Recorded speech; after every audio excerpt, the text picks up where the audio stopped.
Em primeiro lugar, fui designada aqui para receber vocês na nossa casa, na Praxis. É com muito prazer, é com muita alegria, é com muita satisfação que a gente recebe esse público aqui tão variado e tão interessado em psicanálise, né? Então, a gente fica assim, super feliz de ter vocês aqui. A Praxis, ela nasce assim, muito próximo do nascimento do Freud. Inclusive, a gente vai ter outras comemorações que depois a gente até passa para vocês a nossa agenda. A gente tem várias comemorações, porque tem, inclusive, o aniversário da própria Praxis, né? Que a gente nasce ali por volta do mês de maio, não é isso, Lucas? Que é o nosso cérebro portátil, o Lucas sabe tudo, tá certo, né? Então, e aí a gente vai fazer realmente uma série de comemorações, porque não pode passar em branco, né? Porque acho que uma das personalidades mais importantes que nasceu no século passado foi, de fato, Freud, né? Ele é um paradigma. Então, 6 de maio, a gente comemora o aniversário dele, e é curioso, é engraçado, e é trágico, e é potente o fato do Freud ser um médico já de início de carreira, mas já tinha algum sucesso, e ele vai largar a medicina, entre aspas, obviamente, mas ele vai se dedicar a escutar aquelas que ninguém queria ouvir, ou que ninguém tinha a curiosidade científica de ouvir, que eram as histéricas, né? A gente sabe que as histéricas, elas eram consideradas mulheres doentes ou fingidoras, né? E era absolutamente descartada de qualquer escuta científica mais séria. E aí o Freud vai lá e vai escutar essas mulheres, inclusive colocando em risco a própria posição dele social, né? Porque ele saiu ali do campo da neurologia e foi trabalhar com alguma coisa que ninguém nem sabia exatamente o que era, e nem ele mesmo, né? Então, ele vai fazer isso, e o Freud é uma figura muito interessante, porque ele é extremamente curioso, e ele tem uma vocação para a pesquisa que é uma coisa absurda, né? Então, ele vai pegar essa vocação dele para a pesquisa, vai pegar essa curiosidade dele, mas isso associado, que eu acho que é mais sensacional no Freud, essa imensa capacidade que ele tem de amar a humanidade, né? Porque se ele fosse só um cientista e só um curioso, e curioso no bom sentido, talvez ele não tivesse chegado aonde ele chegou. Ele só chega onde chegou porque ele ama profundamente a humanidade. E ele vai ouvir essas mulheres histéricas e ele vai se deparar com alguma coisa que não existia, que não tinha nome. Aí a gente começa a imaginar o tamanho, a grandeza desse homem, né? Que é o inconsciente, né? Ele se depara ali com alguma coisa que fala em nós, mas que a gente nem sabe que isso está falando em nós, mas que é fundamental. Então, ele faz uma descoberta que é sensacional, ele vai descobrir o inconsciente. E engraçado que, eu não sei se vocês sabem, é uma curiosidade, mas o Freud teve uma dificuldade enorme para dar nome para alguns fenômenos que ele pesquisava, né? Ele ficou ali às voltas, como é que ia chamar essa pulsão, né? Sexual, ele tenta e pensa e discute como é que ele ia nomear, como é que ele nomeia o id, né, o isso. Ele tem uma certa dificuldade porque eram coisas muito disruptivas, né?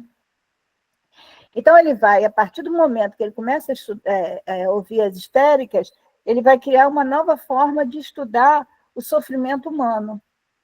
E aí, nessa levada, ele funda a psicanálise. E ao longo da história da psicanálise, e isso é uma coisa que, para mim, pessoalmente, é muito cara, é muito fundamental, é isso que talvez me faça ainda estar na psicanálise, é o fato de que a psicanálise ela vem ao longo da história resistindo aos diagnósticos fáceis resistindo a todo o processo de medicalização da existência, resistindo muito heroicamente, muito bravamente a qualquer tentativa de corrupção disso que o Freud vai nomear como psicanálise. Então, a psicanálise ela sempre esteve na contramão. A psicanálise sempre foi resistência, né? Não estou falando aqui nenhuma novidade, a gente está careca de saber disso. Mas é isso justamente que encanta, né? E o Freud vai pensar, trazer, articular uma questão associada à escuta do inconsciente, que é essa capacidade que ele vai despertar em nós, analistas, que é a da escuta daquilo que retorna. Olha que sensacional. É a escuta daquilo que escapa e que insiste de voltar. Hoje, talvez seja até fácil a gente falar isso, mas a gente retornar lá ao tempo do Freud, a gente pode ter uma ideia de como que isso é disruptivo, como é que isso de fato, inaugurar um outro modo de cuidado, um outro modo de fazer a prática clínica, né? Então, ele merece o nosso viva, ele merece a nossa alegria, porque ele vai entender que o sintoma interroga algo nosso. E aí que está, eu acho, a grandeza da psicanálise. Encontro outros campos aí do psi, trata o sintoma como alguma coisa que precisa ser curado, a psicanálise vai entender que não, que esse sintoma denuncia alguma coisa que precisa ser compreendido. E aí, novamente, viva o Freud, né? Então, ele vai desvelando os sentidos dos sintomas, ele vai interrogando o que, no individual e no coletivo, se configura como aquilo que a gente costuma chamar, a partir do Freud, de mal-estar. Então, é isso que é interessante, é isso que eu acho que funda a psicanálise e é isso que permite que a gente esteja hoje aqui comemorando o aniversário desse grande gênio da humanidade, que inclusive criou a nossa profissão, né? Que se não fosse ele, nós não seríamos. Então, muitos bolos, muitas velas e muita alegria, porque o Freud realmente é aquele homem que, se ele não tivesse existido, ele seria a grande falta, e aí falta no sentido psicanalítico, da humanidade. Então, parabéns para ele. E ficar feliz aqui de estar recebendo a Laura Letério, o Gabriel Bessa e a Andresa dos Anjos. Palavra de vocês, vamos curtir agora isso que vocês estão pensando e trazendo para a gente do que é a psicanálise aí nesse contemporâneo. Obrigada, Rosane, pelas palavras, pela abertura desse evento. Pessoal, mais uma vez, obrigada por estarem aqui hoje. Algumas são companhias das terças-feiras já, outras das quartas, outras são amigos e familiares de uma vida. Então, antes de dar início à minha comunicação, quero apresentar os professores convidados, meus amigos queridos, que toparam, né, e costumam topar sempre essas aventuras psicanalíticas. É uma honra tê-los aqui na Praxis, nesse lugar que me acolheu tão bem e que espero que receba vocês também da mesma forma. Então, hoje a gente conta com o professor convidado Gabriel Baessa, psicólogo e mestrando em psicologia pela UFMG, é membro do coletivo Travessias, percurso em psicanálise em BH, a Andresa dos Anjos, que é psicóloga pela Federal de Pernambuco e psicanalista, especialista em intervenções clínicas psicanalíticas e integrante do coletivo de Rua Ponte da Psicanálise em Recife, no Pernambuco. Bom, e eu, Laura Letério, professora aqui da Praxis, da FAMAT, também da especialização em clínica psicanalítica, da RAC. Sou membro do Grupo Brasileiro de Pesquisa de Sandor Ferenczi, doutoranda em Teoria Psicanalítica pela UFRJ, mestra em Psicologia Clínica na linha de Psicanálise da PUC-Rio e formada em Psicologia também pela mesma universidade. Boa noite, obrigada pela presença. Bom, agradeço a Rosane pela confiança em mim depositada e pela parceria que tem se fortalecido a cada dia. Agradeço também aos colegas docentes que compõem a Praxis Psicanalítica. Claro, aos professores convidados, Andrés e Gabriel, meus amigos, como é bom partilhar tantos espaços com vocês que possibilitam discutir uma alternativa à psicanálise, aos amigos que vieram nos apoiar hoje, à família, e também ao Lucas Monteiro, que está sempre disponível me ajudando com problemas não só de tecnologia, o seu braço direito, esquerdo, o cérebro e coração da Praxis também, mas, em especial, agradeço aos alunos da Praxis pela ternura e pela abertura a mudar algumas certezas de lugar a partir dos nossos encontros nas terças-feiras. São vocês que dão corpo e alma à Praxis. Obrigada por me deixarem fazer parte disso. Nossa, que lindo. Freud afirmou que a psicanálise nasceu com e para os pacientes. Hoje afirmo que essa aula aberta, dedicada a discutir a democratização da psicanálise, tanto no acesso à formação quanto ao atendimento clínico, foi construída com e para vocês. Comemorar o aniversário de Freud e da formação Praxis implica, sobretudo, em reafirmar a nossa responsabilidade social enquanto psicanalistas. Para isso, é preciso romper com o eurocentrismo que sustenta em sua estrutura narcísica exclusões e traços coloniais persistentes na teoria e na clínica psicanalítica. Em 27 de agosto de 1909, Freud, acompanhado dos seus discípulos Jung e Ferenczi, embarcaram no transatlântico rumo aos Estados Unidos para realizar uma série de conferências. Acredita-se que 7 dias após o embarque, ao avistar a Estátua da Liberdade no porto de Nova York, Freud teria dito: eles não sabem que estamos lhe trazendo a peste. E a psicanálise é de fato uma peste. Infiltra-se, espalha, desloca o estabelecido, incomoda, e é por isso que sobrevive. O curioso, na verdade, é que se a psicanálise emerge na modernidade com uma proposta subversiva e à frente do seu tempo, provocando grande resistência da sociedade e também do corpo médico, hoje parece se esconder. Não mais como uma peste, mas talvez como um verme discreto que tenta se esconder sob o disfarce da neutralidade e do silenciamento, justamente para não precisar enfrentar uma colonialidade que opera dentro do seu dispositivo teórico e clínico. Radmila Zigouros, uma psicanalista que gosto muito, nos lembra que mesmo no campo da física, sabe-se que o observador modifica o objeto observado. Por que então os analistas estariam a salvo disso? Só porque se calam? Nos parece evidente que esse é um silêncio diferente daquele que surge como resistência. Trata-se de um silenciamento e da falta de reconhecimento das forças sociais históricas na formação do trauma, que, por sua vez, não é somente individual e familiar, dentro de uma cultura branca dominante, mas também histórico e coletivo, conforme defende Quilomba.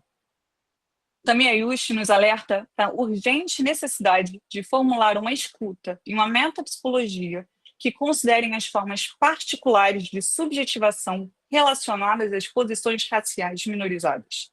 É preciso cunhar instrumentos que levem em conta as identificações e experiências marcadas pela raça, pela normatividade social e pela classe. A pergunta que não quer e que não pode se calar é: quem escutamos? E para quem se endereça a nossa teoria psicanalítica? É com Freud e a partir dele que buscamos construir alternativas ao resgatar a sua proposta de clínicas públicas. A obra escrita por Elizabeth, As Clínicas Públicas, de Freud, nos permite conhecer melhor essa história, que não à toa sofreu certo silenciamento e esquecimento no movimento psicanalítico. A partir de 1918, no momento pós-guerra, Freud estava preocupado com o futuro da psicanálise, devido à necessidade de revisar a teoria e a técnica para atender os soldados traumatizados que voltavam do fronte de guerra. Freud defendeu que a psicanálise deveria ser um direito de todos os cidadãos, ricos ou pobres, e que o tratamento deveria ser gratuito para aqueles que não pudessem pagar. Ele afirmou: o pobre deve ter tanto direito à assistência para sua mente, quanto dispõe agora do auxílio oferecido pela cirurgia a fim de salvar a sua vida. As neuroses ameaçam a saúde pública não menos do que a tuberculose. Com isso, Freud não fazia menos do que solicitar ao Estado a inclusão da psicanálise em um sistema público geral de saúde. Mas ele não estava sozinho. Contou com o apoio e trabalho de outros analistas para fundar as clínicas públicas gratuitas, como Fennekel, Melanie Klein, Anna Freud, Ferenczi e diversos outros psicanalistas contemporâneos. Freud fazia contatos políticos com as autoridades sociais democratas, no debate e nas discussões públicas da cidade. Era necessário se inserir, como fez outrora ao levar a peste, no campo social para garantir a sobrevivência e a expansão da psicanálise. Desse modo, nem Freud nem seus discípulos recuaram diante da urgente necessidade de inventar diferentes dispositivos que possibilitassem a psicanálise operar nos territórios sociais. Freud não reduziu o tratamento analítico ao divã. Ao contrário, incentivou a criação de clínicas no espaço da cidade, em instituições diversas. Tratava-se, e ainda se trata, do direito humanitário ao cuidado. O paciente deveria ser, então, o único foco de atenção do médico, sem levar em consideração a sua capacidade de pagar. A qualidade do tratamento gratuito deveria ser idêntica à qualidade do tratamento particular. Privar os pobres do uso da psicanálise, que era um instrumento de libertação utilizado pelos ricos, era apenas outra face de opressão da classe. Freud sugeriu que os psicanalistas tivessem um cuidado de não culpar as pessoas em análise por sua própria condição psicológica e, em vez disso, pôs em foco as condições sociais estressantes que provocavam ansiedade no paciente. Com a expansão da rede europeia de clínicas públicas nos anos 1930, os cidadãos pobres em Viena passaram a ter o mesmo direito ao cuidado em saúde mental que já tinham acesso à cirurgia. A doença mental foi então oficialmente reconhecida como uma ameaça à saúde pública, à semelhança da tuberculose, como vimos agora há pouco. As decisões não eram individuais, mas coletivas. Comitês organizavam a criação de instituições nas quais os médicos formados em psicanálise atuavam de maneira sistemática e acessível. E, embora as clínicas tenham começado com o apoio da caridade privada, o Estado passou a reconhecer a sua importância. E Freud não poderia estar mais satisfeito. Ele escreveu com entusiasmo que a Policlínica de Berlim seria empenhada em tornar a psicanálise acessível a todos. E até o fim da sua vida, Freud apoiou as clínicas públicas e defendeu a adoção de honorários flexíveis. Contudo, o destino da psicanálise depende do destino do mundo, e as atividades das clínicas psicanalíticas gratuitas foram encerradas em 12 de março de 1938, quando milhares de tropas alemães marcharam por Viena, armados com baionetas e carregando a bandeira nazista. A tentativa de resistência dos sociais-democratas, já enfraquecidos, foi rapidamente sufocada. De Praga a Berlim e em tantos outros lugares, psicanalistas intelectuais se viam cada vez mais ameaçados, apreensivos, buscando formas de ir embora.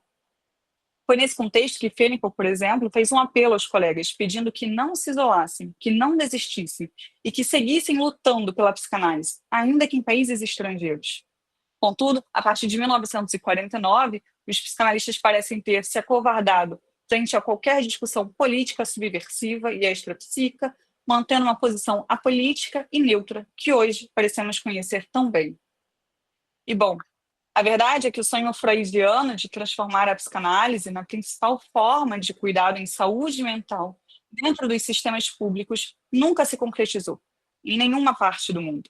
Pelo contrário, nos poucos países onde a psicanálise conseguiu se estabelecer, ela acabou, com raras exceções, se tornando um tratamento caro, inacessível, um verdadeiro privilégio reservado a uma elite. Como Elizabeth bem pontua, no Brasil, apesar de termos uma tradição psicanalítica importante, a maior parte da população sequer sabe o que é psicanálise. Quando muito, escutou alguém dizer que é coisa de gente estranha, ou de gente louca. Freud explica, costumam dizer com ironia. Mas, de fato, o tratamento ainda não chegou às camadas populares. Isso diz muito mais sobre as barreiras que construímos do que sobre a potência da psicanálise em si. Lembram que desde 1918, Freud já afirmava que a neurose, ou seja, a doença mental, deveria ser tratada como um problema de saúde pública, assim como a tuberculose? Pois é, mais de um século depois, ainda estamos muito, muito distantes de ver essa proposta ser levada a sério pelos serviços públicos de saúde. Elizabeth traz dados tão assustadores quanto necessários para a nossa discussão de hoje. Segundo a Organização Mundial de Saúde, nos países do sul global, os investimentos em saúde mental representam apenas 1 a 2% dos já escassos orçamentos destinados à saúde. E segundo as projeções da própria OMS, até 2030 a depressão será a doença mais comum do mundo, mais do que câncer, mais do que doenças cardíacas. Isso significa que ela afetará mais pessoas do que qualquer outro problema de saúde, e isso trará impactos financeiros diretos. Mais gastos com tratamento, mais afastamento de trabalho, isso também recairá sobre os governos. Me permitam lembrar que estamos em 2025. O tempo está acabando. E antes que essa verdadeira bomba relógio social exploda, ainda é possível tecer alguns fios de esperança. No contexto brasileiro, encontramos atendimentos clínicos gratuitos ou de baixo custo que garantem o acesso de centenas de classes populares. Há coletivos como Pontes, que realiza atendimentos gratuitos aos sábados na Praça do Derby, no Recife, que a Andressa vai nos apresentar hoje.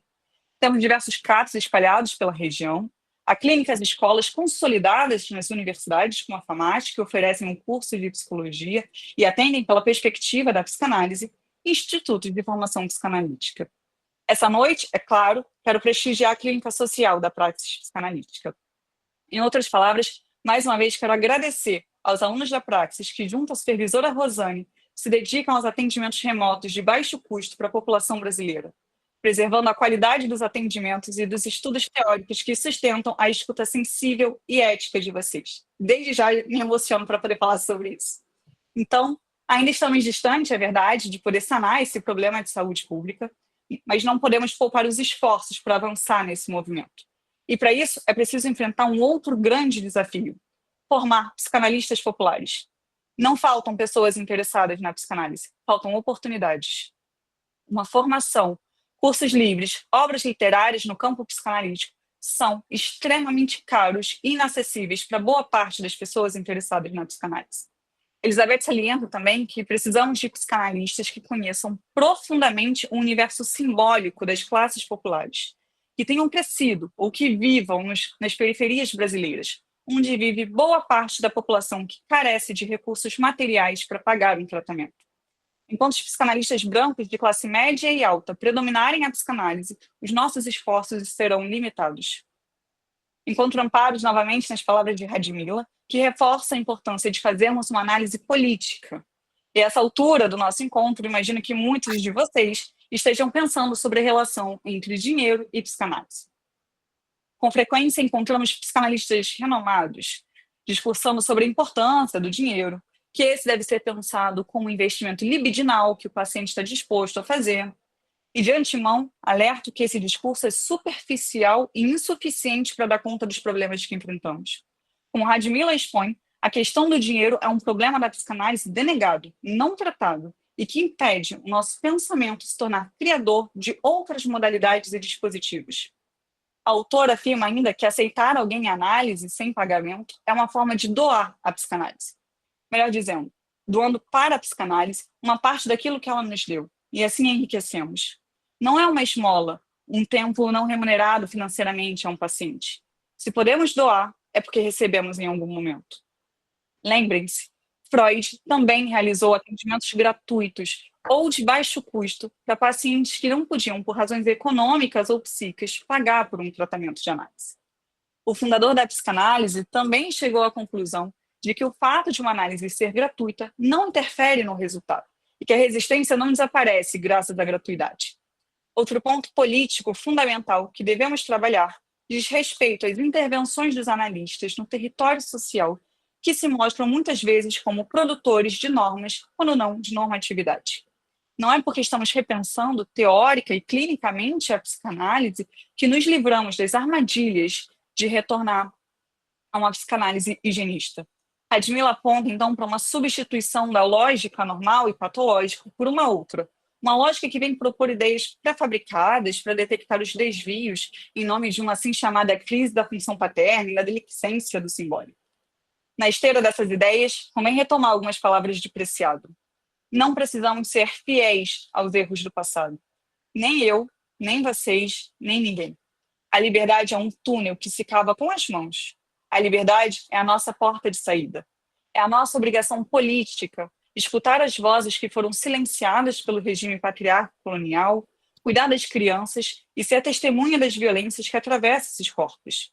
Nas palavras de Preciado, abre aspas, é hora de sair dos divãs para as praças e coletivizar a palavra, politizar os corpos, desbinarizar a sexualidade e descolonizar o inconsciente. Fecha aspas.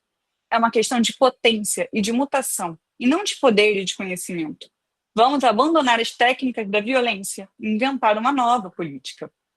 A caminho de encerrar a minha apresentação, mas jamais essa discussão, tendo em vista que esse é só o começo, reforço a importância de contar com as formações com a praxis psicanalítica, que possuem um compromisso social e ético ao receber os jovens analistas. É a partir dos nossos encontros tão inquietantes que revigoram minha esperança em co-construir uma psicanálise do cuidado. É como Lacan um dia afirmou que o psicanalista deve estar à altura do seu tempo, ou seja, atento às formas de sofrimento psíquico e às particulares do manejo clínico. Vida longa ao legado freudiano, vida longa à praxis psicanalítica. Obrigada, pessoal. Vou passar a palavra para o Gabriel agora.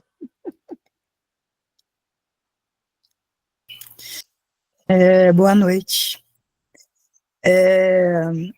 Quero dizer que é uma honra estar aqui com vocês hoje. Como vocês podem ver, eu estou aqui com meu casaco, aqui em BH, está fazendo 20 graus, e acho que é um dos benefícios desse mundo virtual, né, a gente poder se conectar a partir de vários lugares. Enfim, é um privilégio estar aqui. Eu me sinto muito grato pelo convite que foi feito para mim, e eu me sinto grato duplamente pelo convite ter sido feito pela professora Laura, em nome da praxis psicanalítica, que é uma pessoa que eu admiro pelo percurso sólido, clínica e eticamente na psicanálise. Na verdade, eu posso dizer que eu me sinto grato triplamente pelo convite ter sido feito em um momento de comemoração, né, do aniversário de Freud, se ele estivesse vivo.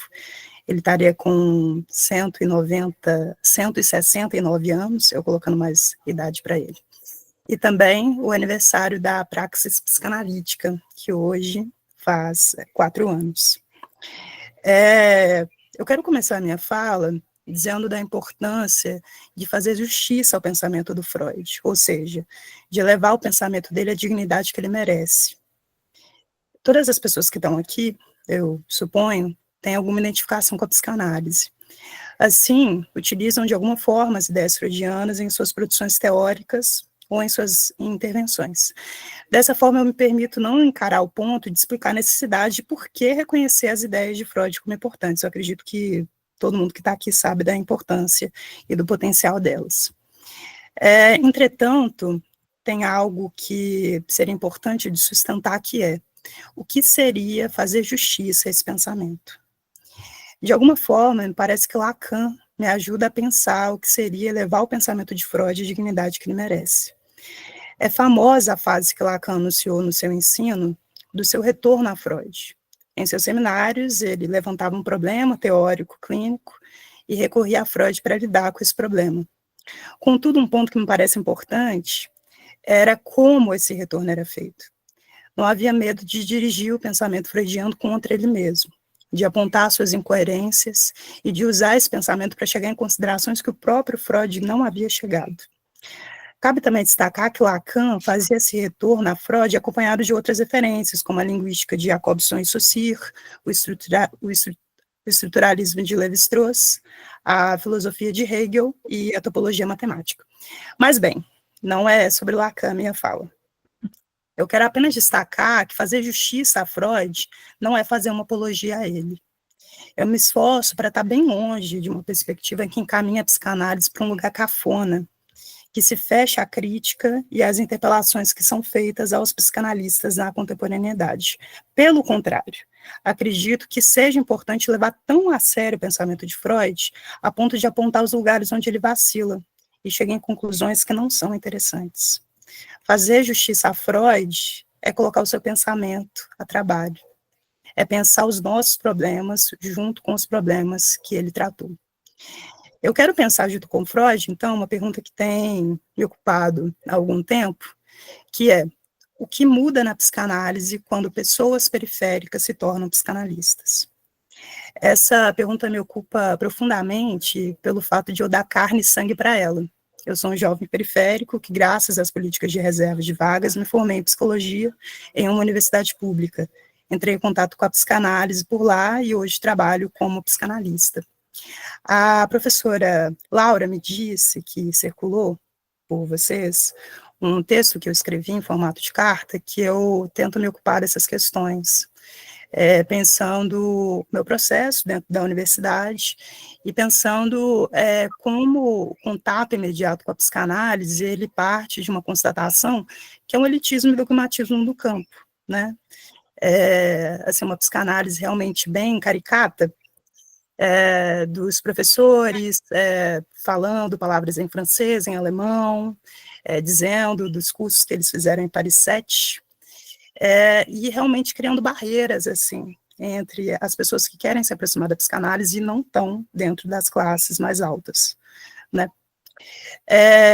Quando eu falo que eu quero pensar esse tema com Freud, eu reconheço que uma série de questões que me preocupam não estavam enunciadas em seus textos no mesmo vocabulário que eu utilizo, como subalternização, humilhação social, desigualdade social e etc. Na verdade, o texto que, eu acredito, se aproxima mais dessa problemática, embora por outras portas de entrada, seja o Caminhos da Psicoterapia Analítica, que é um texto de 1918. Relembrando, né, algumas partes do texto. Na primeira desse escrito, o Freud ele faz uma revisão do que seria a técnica psicanalítica, seus objetivos e os impasses postos à época. No segundo momento, ele pensa os modelos clínicos da psicanálise, que estavam sendo instigados por alguns quadros patológicos, por exemplo, as fobias e obsessões, e também a entrada da psicanálise em instituições. Para quem não está familiarizado com esse texto, ou enfim, não tem uma memória tão fresca, fica o convite para revisitar. O Caminhos da Psicoterapia Psicanalítica é muito mais do que um texto sobre técnica. Isso fica claro quando retiramos o texto de uma leitura fechada sobre ele mesmo e o situamos em um contexto de produção. O Freud escreveu esse trabalho como uma comunicação que foi proferida no 5º Congresso Internacional de Psicanálise, em Budapeste, em 1918. Como vocês devem lembrar, nesse período a Europa estava no fim da Primeira Guerra Mundial. Então, a atmosfera que circunda as palavras de Freud são mais ou menos a seguinte: países devastados, economias destruídas, famílias aflitas pela morte de alguns membros, soldados retornando da guerra traumatizados, e a brutalidade da violência imprimida na memória das pessoas. Se soma a isso um fator histórico, o fato de que vários representantes de governos, como a Alemanha, a Áustria e a Hungria, estavam na plateia daquela edição do Congresso Internacional de Psicanálise escutando Freud, que eu acho que é um ponto que ele não negligencia quando ele assinala nesse texto a dimensão social da psicanálise. Pois bem, né? Mesmo que alguns momentos do texto sejam bem desestimulantes pelas relações que Freud faz entre adoecimento psíquico e pobreza, por exemplo, ele vai falar que os pobres adoecem e conservam a própria doença para, de alguma forma, lucrar com a assistência social. Ele vai fazer uma associação entre infância de classes populares e selvageria. Enfim, mesmo com isso, eu quero destacar o texto do Freud e seguir isso no desenvolvimento dos meus argumentos, o fato de Freud colocar a técnica sujeita a alterações diante das demandas que a psicanálise se confronta na época. Isso fica mais evidente quando ele diz da importância dos governos tratarem a saúde mental de pessoas pobres com a mesma distinção da saúde física, já que, cito Freud, abre aspas, as neuroses não são menos ameaçadoras à saúde da população do que a tuberculose, fecha aspas. Para isso, ele diz da importância dos estados estruturarem serviços públicos de saúde mental. Freud também relata alguns projetos de alguns psicanalistas em criarem espaços clínicos gratuitos, que é um germe das primeiras clínicas públicas de psicanálise, né, como a professora Laura apresentou tão bem. Ele destaca que a psicanálise teria muito a contribuir para essa tarefa. No entanto, as técnicas analíticas precisariam passar por revisões. No final dessa argumentação, ele diz algo que ficou bastante conhecido, abre aspas, muito provavelmente, também, seremos obrigados a utilizarmos a nossa terapia com as massas, a fundir o ouro puro da psicanálise, em grande medida com o cobre do sugestionamento direto. Fecha aspas. Assim como em momentos anteriores, Freud coloca sobre o benefício da dúvida se a técnica psicanalítica daria conta de lidar com outros quadros clínicos com as mesmas ferramentas. Ele chega à resposta que não.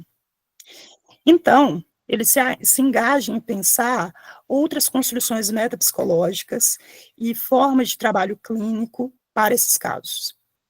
Esse texto me parece ser um dos mais criativos do pai da psicanálise, em que ele coloca em suspensão não apenas a certeza das técnicas utilizadas, mas também quais eram os limites da psicanálise. Assim, o que está em jogo é a própria definição do que é psicanálise.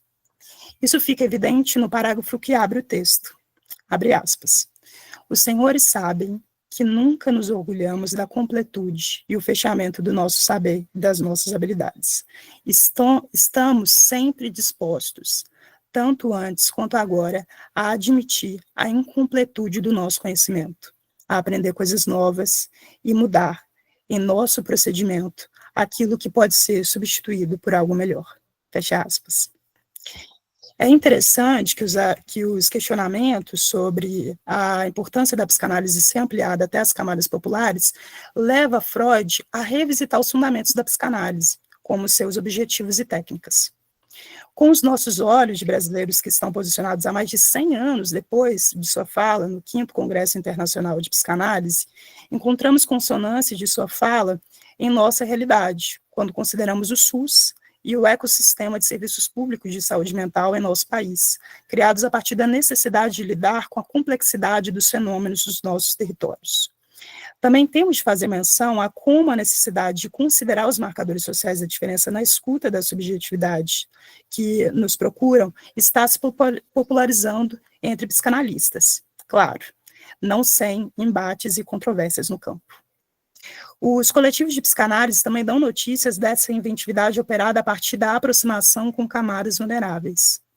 A presença da psicanálise nesses espaços conduziu à técnica psicanalítica a necessidade de se manter criativa, produzindo novos operadores e conceitos, que é uma questão que a Andresa vai tratar com mais propriedade quando ela falar dos coletivos de psicanálise. Mas bem, com esses mesmos olhos de um brasileiro afastado por mais de 100 anos do texto de Freud, outras perguntas me parecem exigir da psicanálise revisões de si mesma. Essas perguntas me parecem ser provocadas por um outro ponto de relação histórica entre psicanálise e as classes mais favorecidas, a formação do analista. Graças à ampliação do ensino superior nas últimas 2 décadas, devido à reforma estruturada nos cursos de universidades públicas e da política de reserva de vagas, várias pessoas passaram a ser as primeiras de suas famílias a acessarem os espaços acadêmicos. Pelo fato da universidade ser um dos lugares onde a psicanálise marca presença, essas pessoas entraram em contato com a obra de Freud e se interessaram por metapsicologia. Esse interesse levou essas pessoas a se interessarem em atuar como psicanalistas. São pessoas periféricas, negras e de classes populares que estão reivindicando as credenciais psicanalíticas. Essas pessoas, e eu me incluo aqui, se confrontam com o elitismo e dogmatismo do campo mascarado por conceitos e firulas teóricas. É desejo do analista para cá, é semblante para lá, e a coisa se arrasta sem mudanças.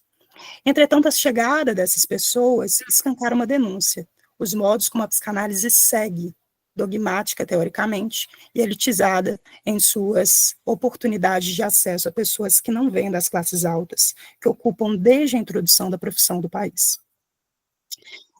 Com certeza você, psicanalista periférico, já deve ter se impressionado diante do preço exorbitante de algum evento de psicanálise, sessão de análise ou supervisão.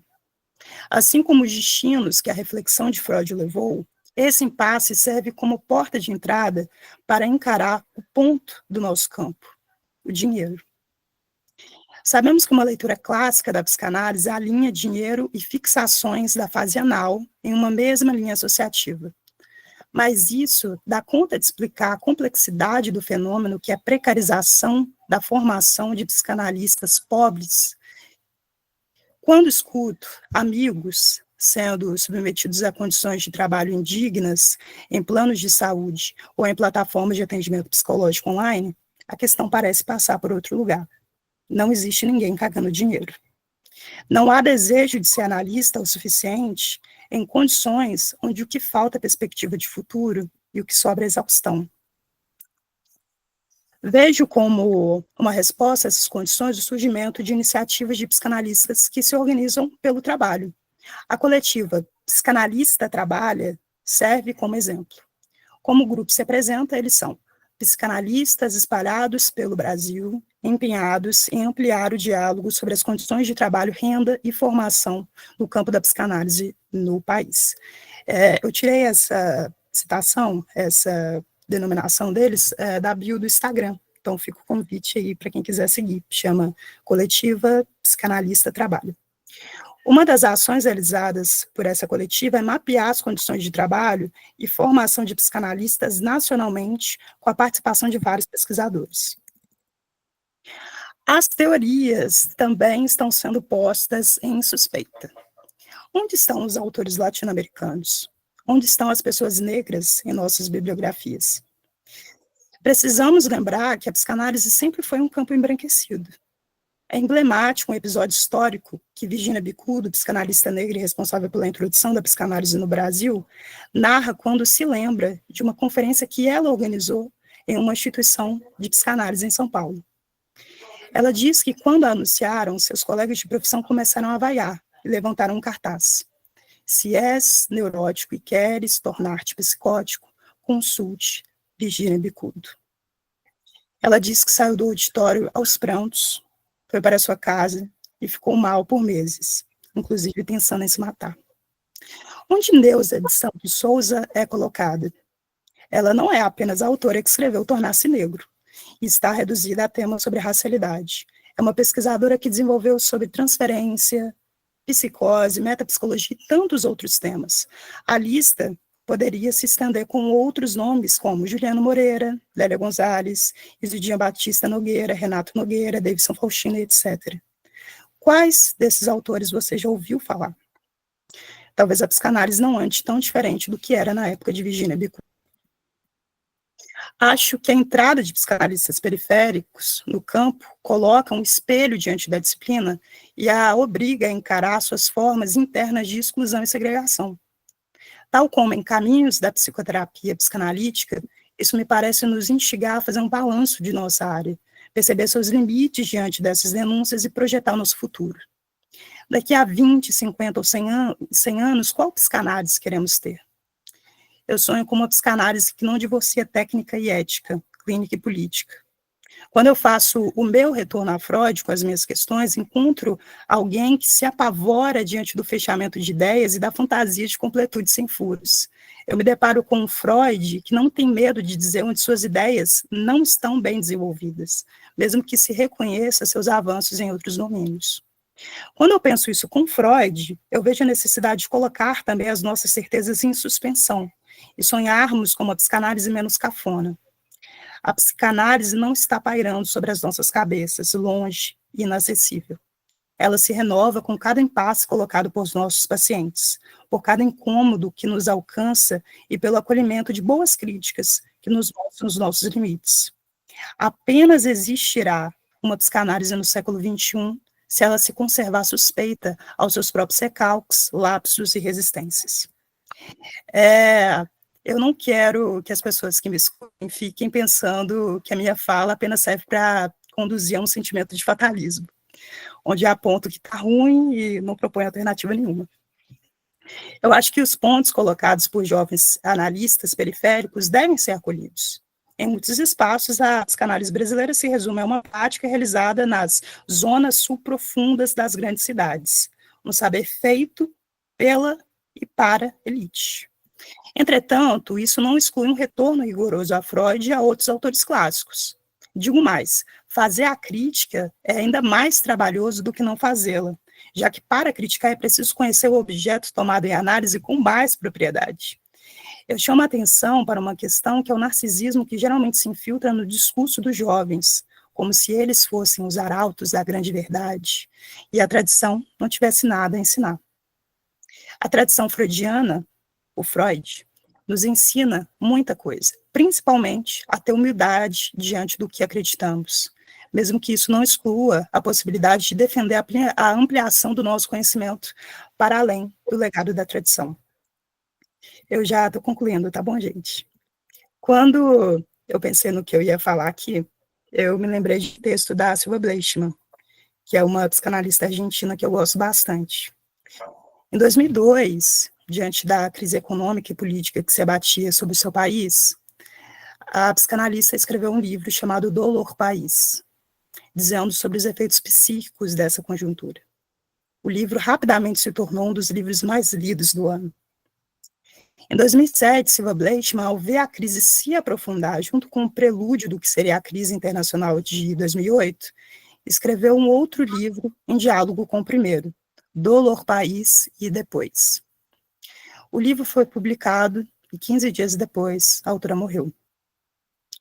Nesse segundo livro, Silva Bleichmann decidiu dedicar um capítulo para falar dos jovens, através do título A Difícil Tarefa de Ser Jovem.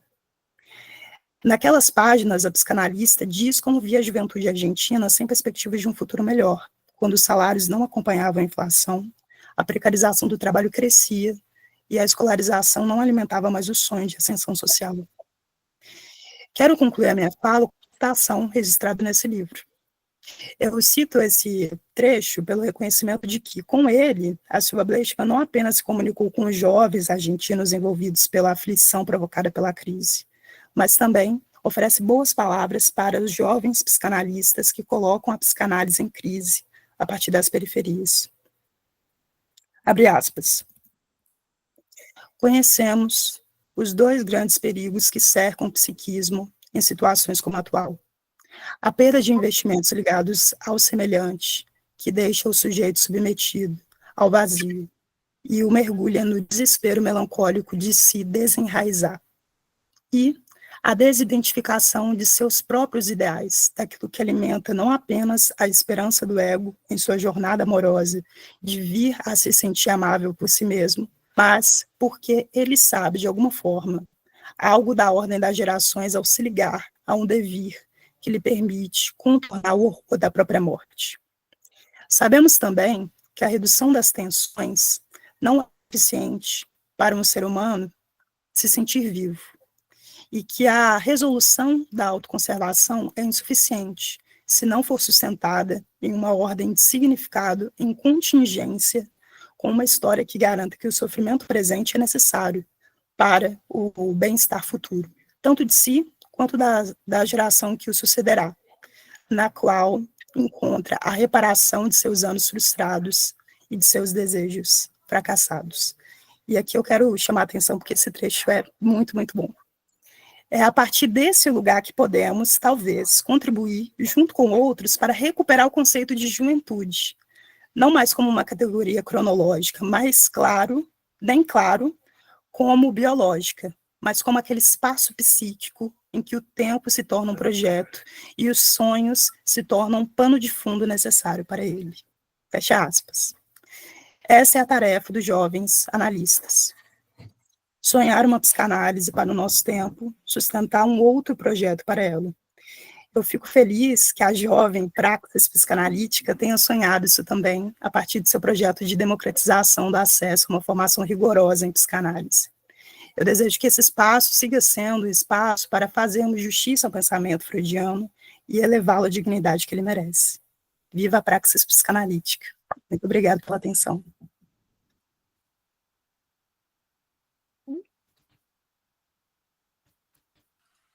Andresa, por favor. Oi, gente, vocês me escutam bem? Sim? Sem nem o que falar depois dessa fala maravilhosa, né, do Gabriel, pelo amor de Deus, mas vamos lá. Primeiramente, gostaria de agradecer o convite feito por Laura, né, e a abertura da praxis psicanalítica para que eu tivesse esse espaço para falar, né. Curioso que o Gabriel, né, menciona no início, né, que é de Belo Horizonte, que está de casaco e tal, enfim. E eu tinha escrito justo isso, né, no início do meu texto, né, que é válido destacar que eu estou falando de Pernambuco, Gabriel de Belo Horizonte e Laura do Rio, né. Essa já é uma mudança da nossa época, a possibilidade de nos encontrarmos em outro formato para discutir psicanálise ou celebrar um aniversário, né? E isso, apesar de comum, modifica bastante coisa no que diz respeito à construção da psicanálise, né? eu me pergunto, assim, qual é o impacto de misturar ou aproximar territórios distintos? Bem, após essas falas tão bonitas, né, interessantes como a gente ouviu agora, eu gostaria de colocar alguns breves apontamentos para acrescentar com essa discussão de hoje, né? Minha intenção não é mudar completamente o estilo da música da festa, né? Mas sem parecer cafona, eu quero apresentar alguns outros sons e vozes que possam contribuir com esse evento, né? Como foi dito, eu faço parte do coletivo de rua Pontes da Psicanálise, que eu vou apresentar para vocês mais à frente, porque antes de falar da construção do nosso trabalho na praça, eu acredito ser pertinente introduzir algumas questões que não podem passar despercebidas, né, em nossa época. E apesar dessa já ser a celebração do aniversário de Freud e da Praxis, eu vou pedir licença, né, talvez até um pouco cafona, e aproveitar esse evento tão importante e cheio de gente bacana para fazer um discurso que virá com alguns convites para quem está aqui hoje nos escutando, né? Bem, me permitam repetir um pouco da história que vocês já conhecem. A psicanálise nasceu em Viena no final do século XIX, e desde lá, Freud insistiu que isso não se tratava de uma cosmovisão. O aniversariante da noite era um espírito livre, e por mais que estivesse muito à frente das ideias de seu tempo, quando transmitidas como tais, não deixam de ter marcas daquela época, né? Sabemos que ele sempre dava um jeito de sustentar a ideia de que era preciso introduzir mudanças na teoria, toda vez que a prática viesse contradizer alguns de seus aspectos. Eu confesso que isso é o que faz, talvez, a gente manter ainda uma amizade até hoje. Eu acho que é chegada a hora de modificar o recorte do campo da psicanálise, né? Onde poderíamos manter os conceitos fundamentais, com a condição de colocá-los em perspectiva. A minha primeira questão é: a psicanálise não pode se sentir atacada pela evolução social. Dito de outro modo, aqui vai o meu primeiro convite, que tem um pouco a ver com o título desse evento, né, que se chama Com Freud, né? Enfim. O que vocês acham de apresentar a Freud e outros amigos que possam pensar junto com ele? Não a partir das suas teorias, como se tudo o que ele escreveu fosse uma espécie de dogma, uma devoção à obra freudiana. Mas a ideia seria caminhar junto com o que ele escreveu e criar novas coisas. Vocês me entendem? Sinto que precisamos produzir algo novo, descobrir novos caminhos, ou considerar os fenômenos que já estão postos na sociedade. Se considerarmos o racismo cotidiano, por exemplo, né, o que isso pode mudar na psicanálise? A estrutura da família tradicional também já não é aquela considerada por Freud. O que isso pode mudar na psicanálise?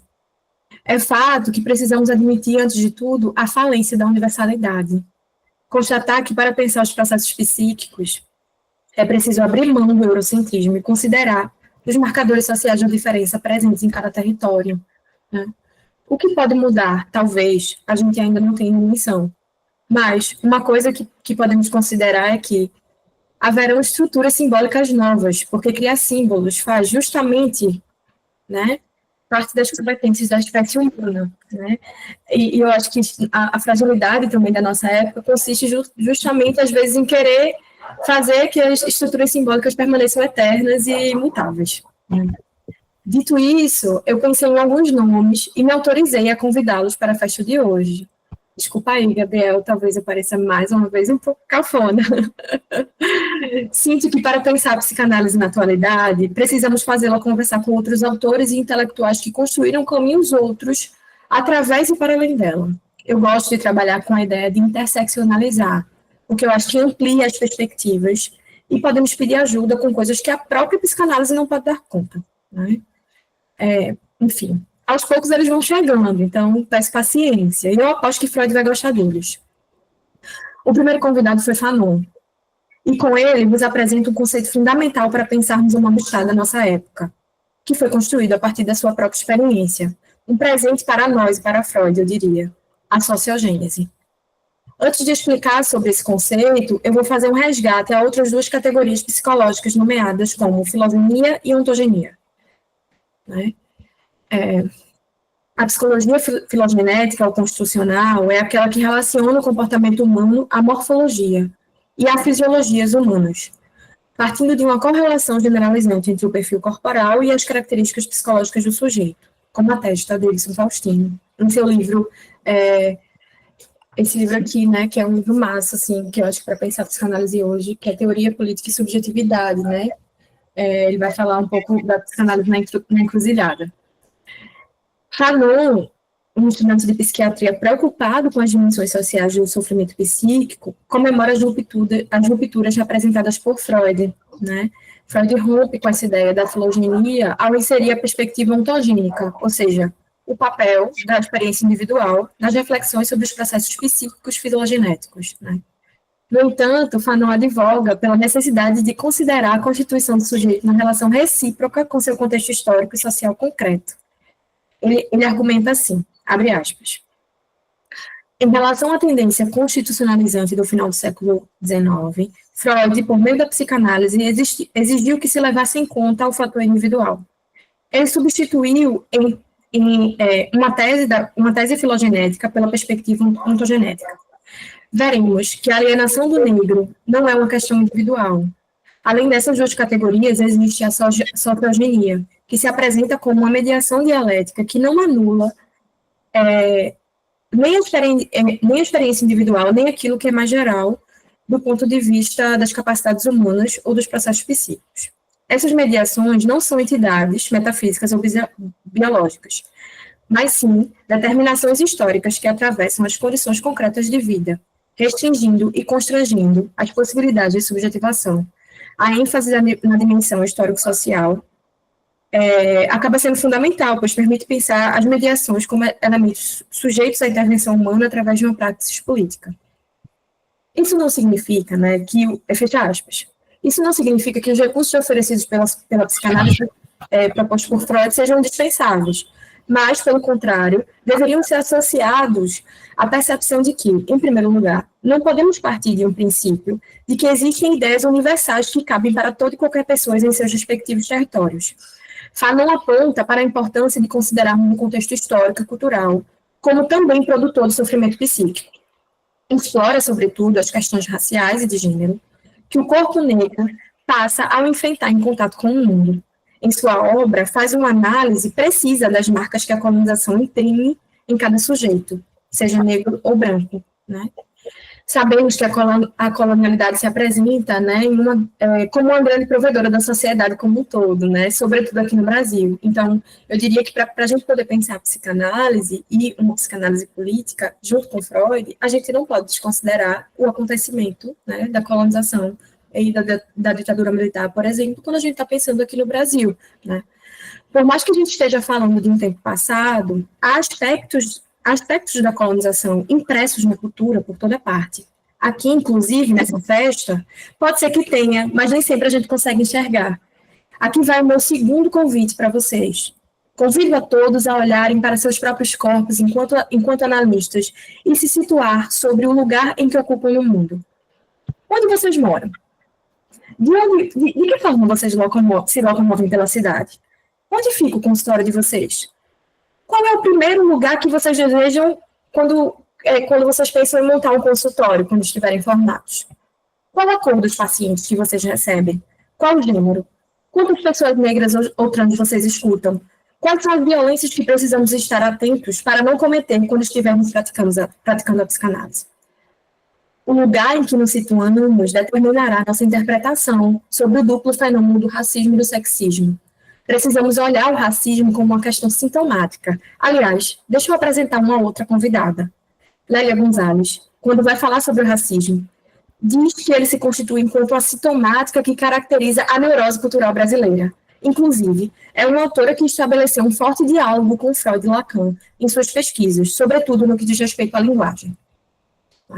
Bem, há uma atualização da colonialidade que se instaura na forma como os sujeitos se constroem subjetivamente desde o nascimento, né? As pessoas negras, por exemplo, precisam lidar com o racismo no Brasil quando se esbarram com o olhar social ao longo do seu desenvolvimento de vida. Nesse sentido, não há como pensar a psicanálise no Brasil sem considerar a sua neurose cultural como um trauma racial histórico constitutivo da brasilidade, né?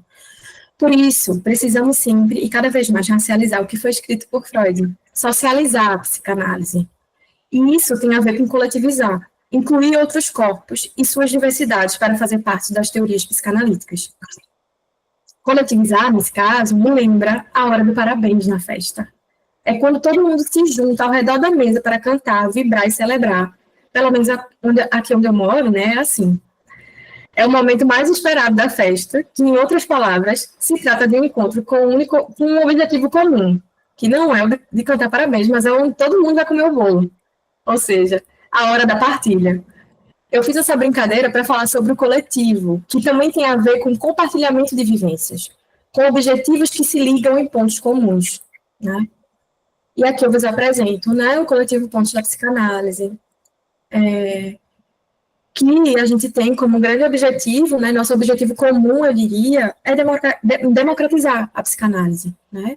Partilhar o acesso a atendimentos gratuitos na praça, né? Ao longo do nosso processo assim, né, de construção inicial, a gente foi lendo alguns textos e discutindo, e a gente escreveu uma carta, um manifesto, né, que hoje se torna o texto fundador, né, do coletivo, que vocês podem ter acesso no Instagram, lá na bio, né? Mas eu vou trazer um trecho para vocês que explica um pouco do porquê eu faço toda essa contextualização, falando sobre sociogênese, falando sobre colonização, falando sobre as questões de gênero, para trazer para a psicanálise, né?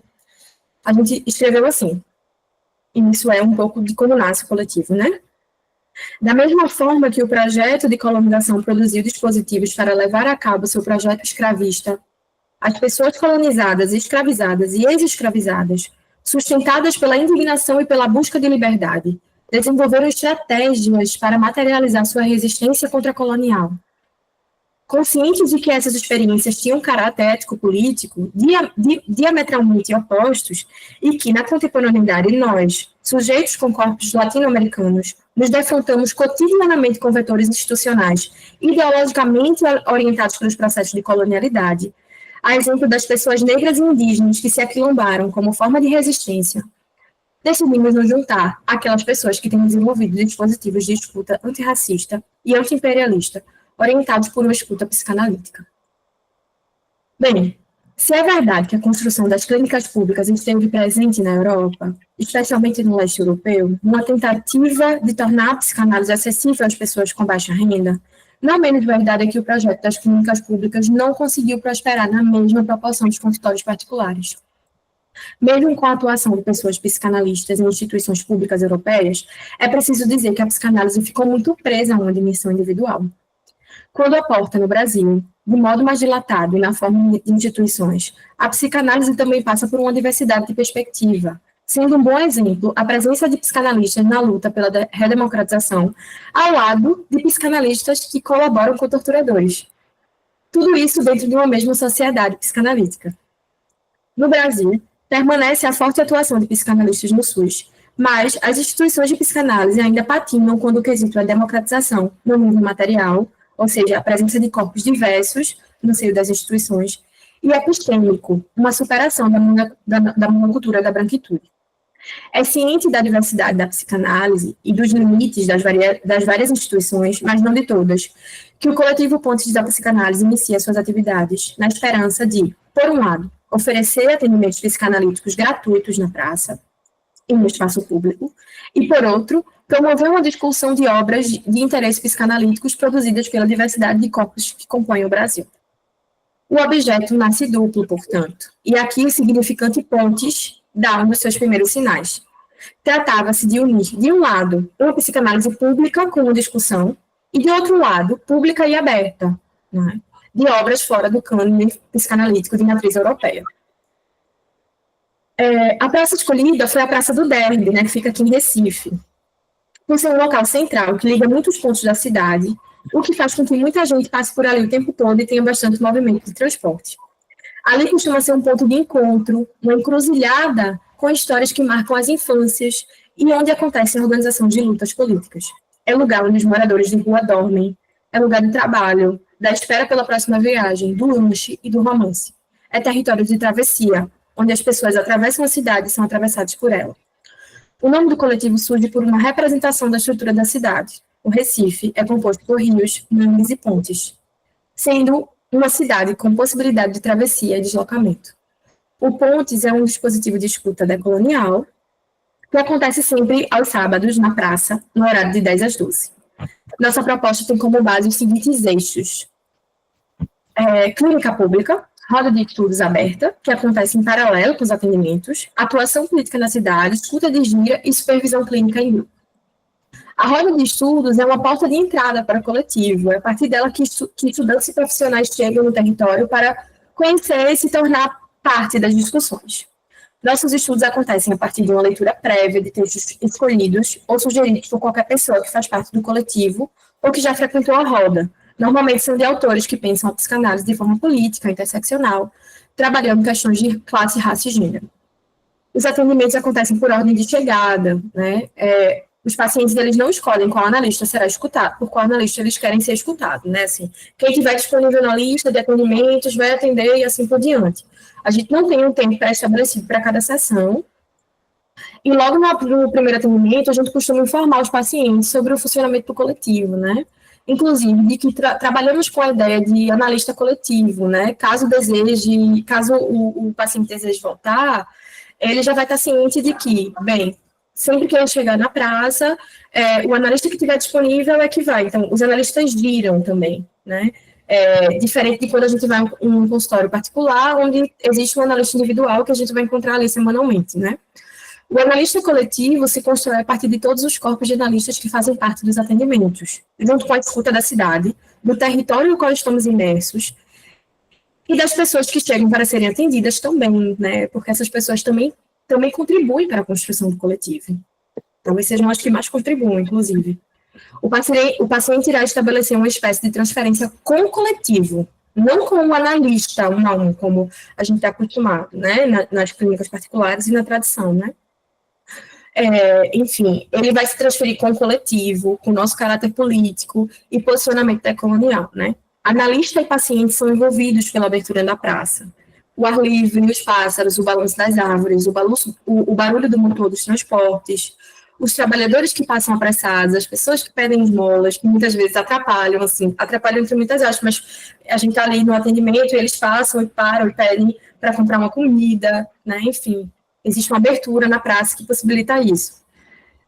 Estar na praça, fazer parte disso tudo e lidar com todos os sons, com todos os movimentos e condições climáticas, inclusive quando chove, né? Exige, antes de tudo, um outro tipo de sensibilidade do analista. Com frequência, algumas preocupações desses pacientes emergem, né? Em especial esse estranhamento mesmo do paciente sobre a necessidade de repetir toda semana a mesma história para cada analista novo, né? Eles chegam assim, mas como assim? Eu vou falar para um outro analista e vou ter que repetir tudo de novo do que eu já contei, né?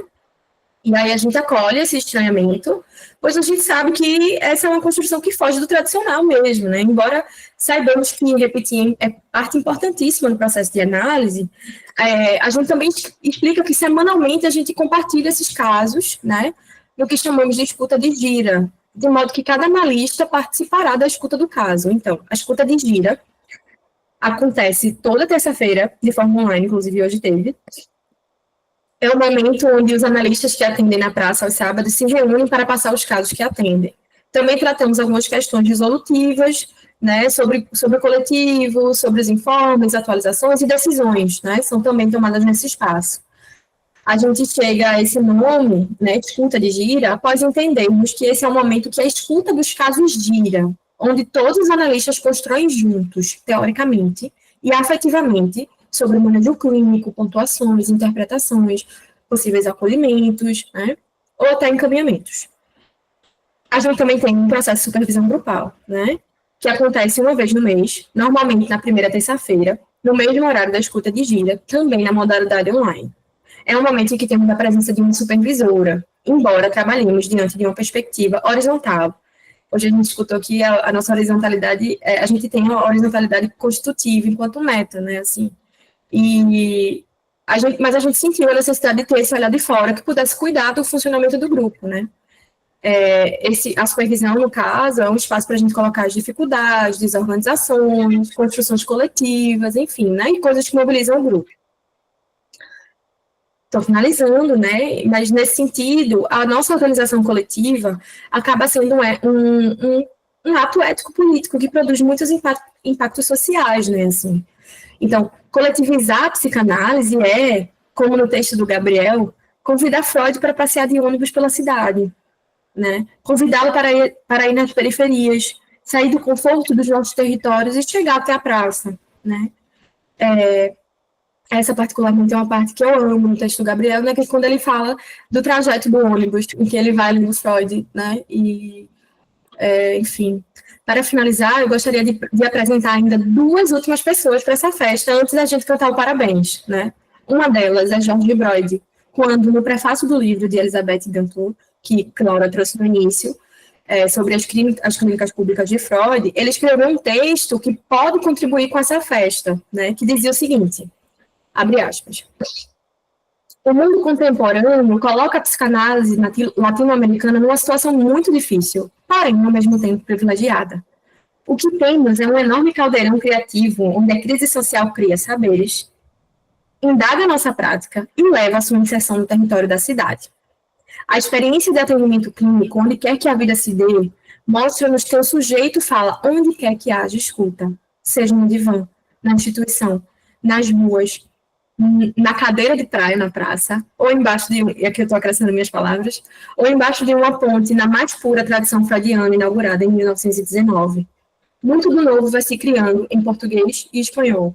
A psicanálise está viva por aqui, como estava em Viena.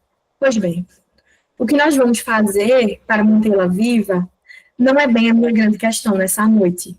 Já que estamos celebrando aquilo que permanece vivo por tantos e tantos anos, de alguém que está fisicamente morto. A psicanálise irá permanecer. Quanto a isso, eu aposto as minhas fichas. Mas a minha grande questão será como faremos para nutri-la com ares, com replantio teórico, outras vozes e pesquisas.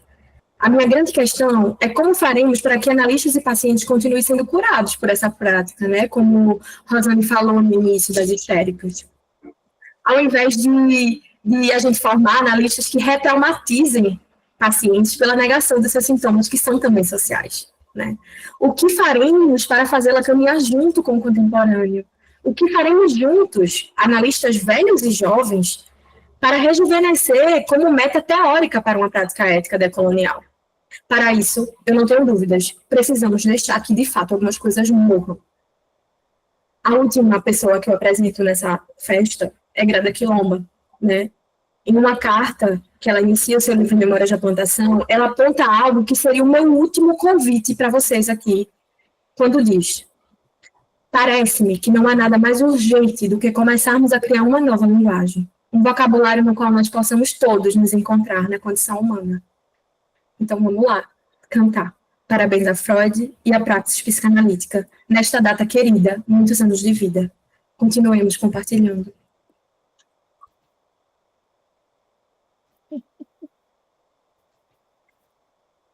Muito bom, muito legal. Bom, mais uma vez, muito obrigada, Gabriel e Andresa, por essas falas tão potentes e tão inquietantes. Rosane, você quer tecer algum comentário? A gente já abre para a discussão. Como é que vocês preferem fazer?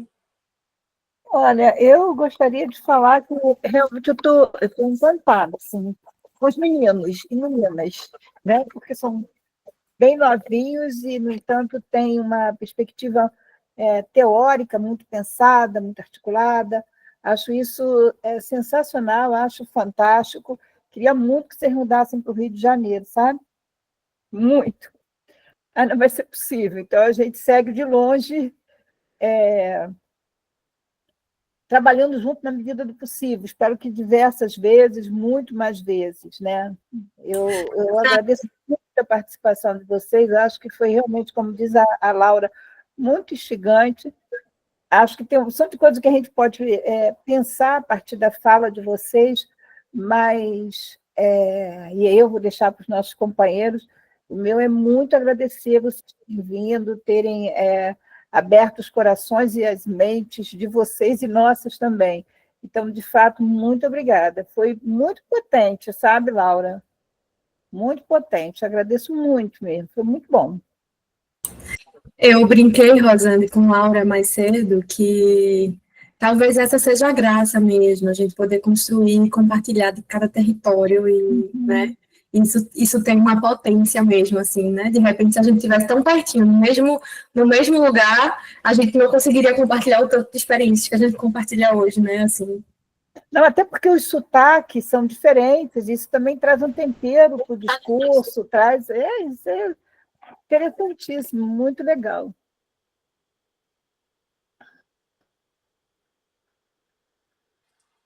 Sim, Rosane, eu concordo muito e concordo também com a Andressa que a graça é essa, mas eu também não perco a minha esperança de trazê-los para cá. Então, semanalmente, eu tô assim, gente, e aí, né? Será que rola vir aqui para o Rio, né? Se a gente consegue marcar alguma coisa, quem sabe uma mudança, né? Assim, tenho feito as minhas investidas, né? Vamos ver.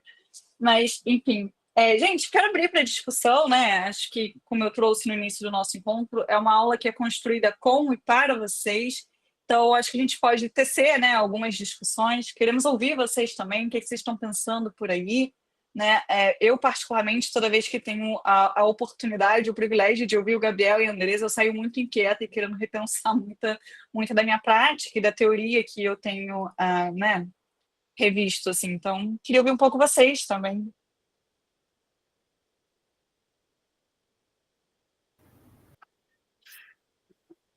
Oi. Bom, muito obrigada, né, a vocês todos. Eu acho que isso que a gente está falando, que a Andressa colocou no começo, né, de que o fato de estarmos conectados, mesmo cada um em seu território, isso é muito rico mesmo, porque possibilita, né? Imagina se ele e o Gabriel tivessem que sair de Belo Horizonte, ela do Recife, além de ser caro, ia ser toda, né, uma coisa, então isso possibilita, né? Agora, se vocês forem mudar lá para Niterói, vamos montar uma república, eu também gostaria. Bom, vocês são todos muito jovens, né, gente? Então, assim, às vezes eu me sinto meio encabulada diante da... Fico feliz da psicanálise ter cada vez mais interessados, né, jovens, bem formados, mas também não é tão simples assim. E essa sua experiência, Andressa, de coletivos, eu conheci a psicanálise assim, dessa forma. Aqui em São Paulo tem um programa muito parecido, numa praça com essas mesmas características que você falou, né? E eu conheci, através de alguns outros movimentos, eu conheci esse grupo, e era assim, eu comecei com os estudos, né? Eu não fui para ser atendida, eu comecei com os estudos, mas eles tinham esse tipo de atendimento também. E, inclusive, assim, o primeiro livro mais que eu li, porque eu cheguei, eles já estavam com alguns textos, e eu fui interessada na questão da descolonização do pensamento. E daí veio o Fanon, né? Então, foi o primeiro livro que eu li, assim, dele, que é Pele Negra, Máscaras Brancas, né? E tem tudo isso que você disse, né? A gente entende a colonização que todos nós passamos, né? Ele fala da perspectiva do negro, mas todos nós passamos por esse pensamento colonial. Então, é isso, eu achei muito bacana, acho que a gente pode trocar muito mais, né? Parabéns à Praxis, que está se mantendo assim nesse nível cada vez melhor, né? E acho que agora, Rosane, a Praxis está num momento interessante de abrir mesmo para pesquisas, coisas que a gente possa estar ampliando a discussão da psicanálise, engajamento, né? Muito legal, gente, parabéns, muitos anos de vida, parabéns para Freud, e assim, coincidências do destino, ontem foi aniversário do Marx, e hoje é do Freud, né, gente? Bem lembrado. Denise, essa praça que você menciona, não sei se é essa, né? Mas é o coletivo da Praça Roosevelt, não é isso? Praça Roosevelt, o pessoal do Mutabes, que é o grupo de psicanalistas que organiza, né? Então. Uhum. É um coletivo que, assim que a gente estava iniciando, a gente foi lendo enfim, fazendo reuniões e se reunindo com esses outros coletivos que já faziam essa prática, né? Acho que é importante até de falar que a gente não está inventando a roda, né? Tem um monte de coletivo aí que está fazendo isso, apesar da singularidade de cada um, né? Porque parte pelo território, parte da... Enfim. Não, isso, quando você mencionou isso, eu achei muito legal pensar isso, né? Porque Acho que essa é a riqueza. Em Recife, a psicanálise vai ter a cara de Recife, em Belo Horizonte, a cara de Belo Horizonte. E isso é o rico, porque você não precisa ser uma coisa uniforme, né? Então, e esses coletivos são muito interessantes, porque realmente democratizam, propiciam o acesso. Tanto que a partir desse coletivo, eu resolvi estudar seriamente psicanálise, entendeu? E outras pessoas também, né? Então, e eles também são muito sérios. Agora, eu achava complicado algumas coisas. Para estudar é complicado, porque é muita gente, é tudo isso que você falou, e é festa, é evento, e é gente louca que passa. Para estudar é meio difícil, você não escuta, né?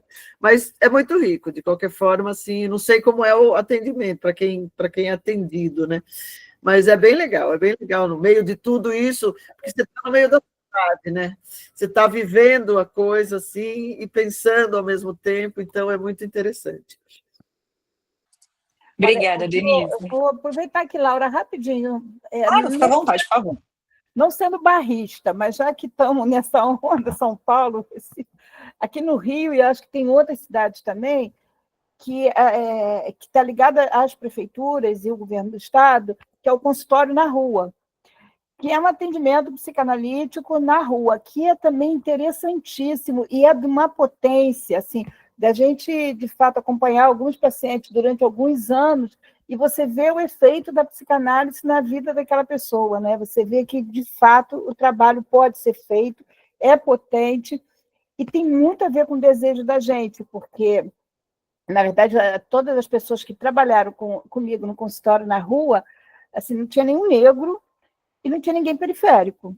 Era o pessoal meio de elite mesmo, porque você conseguir passar no concurso é complicado, é difícil. E mesmo assim, eu acho que isso é legal a gente falar também, porque isso também fala do desejo de quem escolhe a psicanálise como instrumento de trabalho, mesmo assim, sem ter essas características aí que seria interessante ter, mas não tínhamos, o trabalho era muito potente, era muito interessante, né?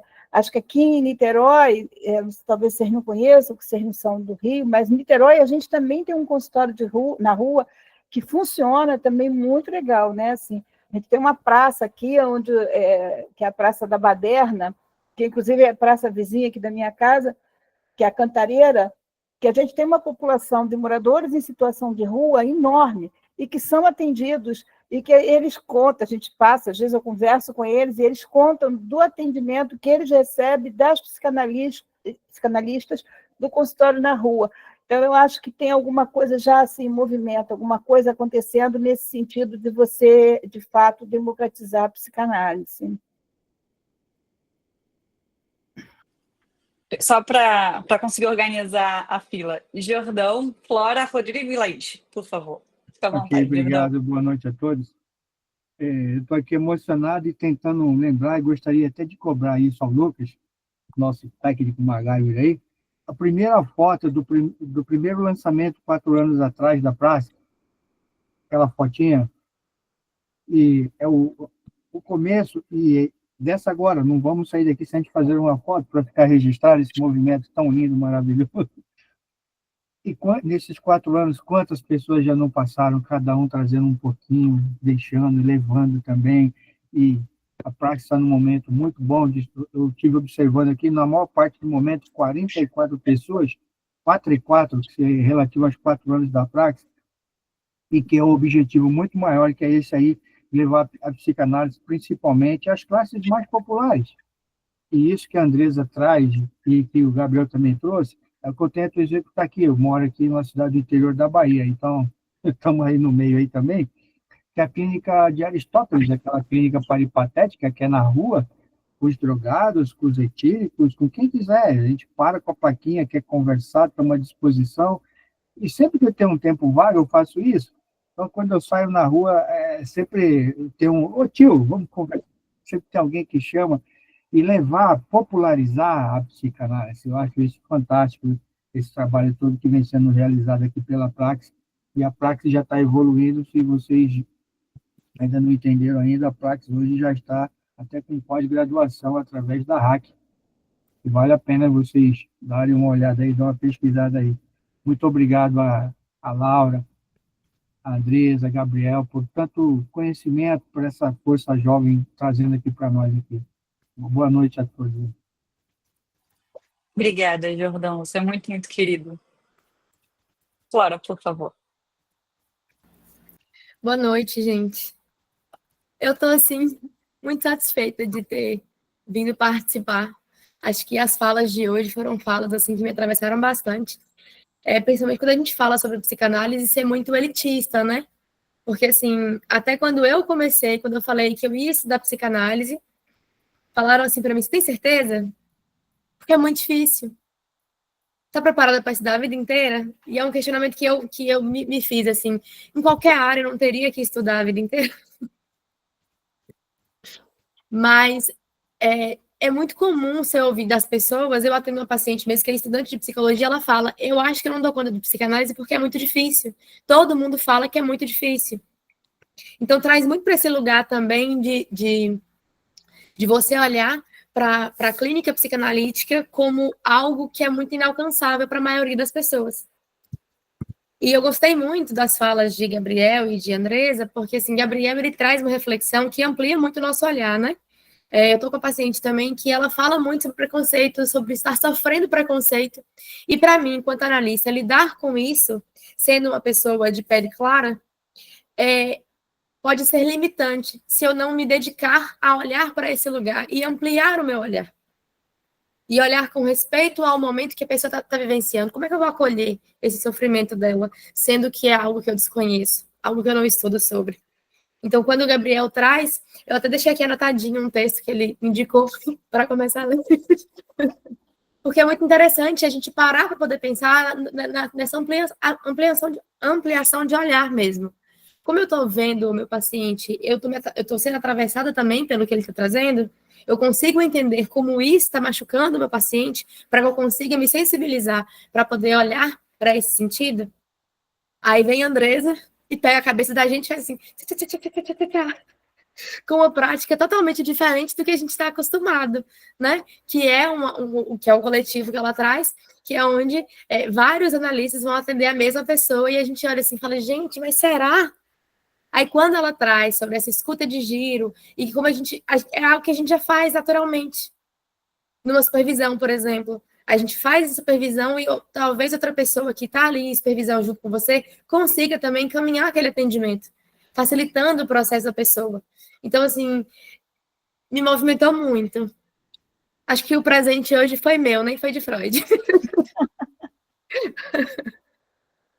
Que lindo, Flora. Obrigada por compartilhar com a gente. Que bom que você entrou na Praxis, que bom que tem sido proveitoso. E realmente que é um presente mesmo, assim, né? Como e para vocês. Fico feliz de te ouvir. Rodrigo, por favor. Estou aqui emocionado, muito bom ver vocês. Né? Primeiro vem a sua fala, Laura, depois Gabriel, Andresa, e eu vou até ficar um pouco repetitivo, né? Vou cortar algumas coisas que eu ia falar para não repetir o que a Flora falou, mas acho que o Gabriel falou, esse estranhamento, né, da família. A minha família também estranha, né, o fato de eu ser psicanalista. Né? Eles me olham meio, o que está fazendo aí nesse lugar que não é seu, né? Não é da gente, né? Enquanto negros. E eu vejo também que os alunos do município eles não têm ideia do que faz um psicanalista, do que é um psicanalista. Né? Então, é a gente conseguir romper essas barreiras e acessar essas pessoas. Né? Então, é bom ver pessoas que pensam, têm um pensamento sintonizado com o que eu acredito que é esse de atendimentos gratuitos, porque são pessoas que realmente não têm condições de pagar. Porque tirar R$ 10 por mês deles, por sessão, faz muita diferença. Faz muita diferença. Então, vejo colegas que já falaram que é um absurdo, que não pode ter atendimento gratuito, mas eu vejo que é necessário. Porque tem realmente pessoas que não podem pagar por isso. Né? E um outro ponto que eu fico pensando é quantos analistas têm a possibilidade de conseguir compreender aqueles profissionais, aquelas pessoas que pegam um ônibus lotado todo dia, né, para ir para o trabalho, que não sabem se vão conseguir chegar no horário, se vão conseguir manter o emprego porque o ônibus não tem hora para passar. coisas básicas, complexas do dia a dia, que quem vive na Zona Sul do Rio de Janeiro, né, atende na Zona Sul do Rio de Janeiro, mora na Zona Sul do Rio de Janeiro, cresceu lá, não faz ideia do que essas pessoas fazem. Né? Então, eu fico vendo a importância e a potência do trabalho de ser feito, de atender gratuitamente nas praças, de estar nos locais, falando de Rio de Janeiro, nos locais onde a psicanálise não chega, que é na Zona Norte, na Zona Oeste, né? Que são pessoas que não fazem ideia e que podem muito ser ajudadas por ela. Como eu fui, como o Gabriel foi, né? Como todos nós somos ajudados por ela.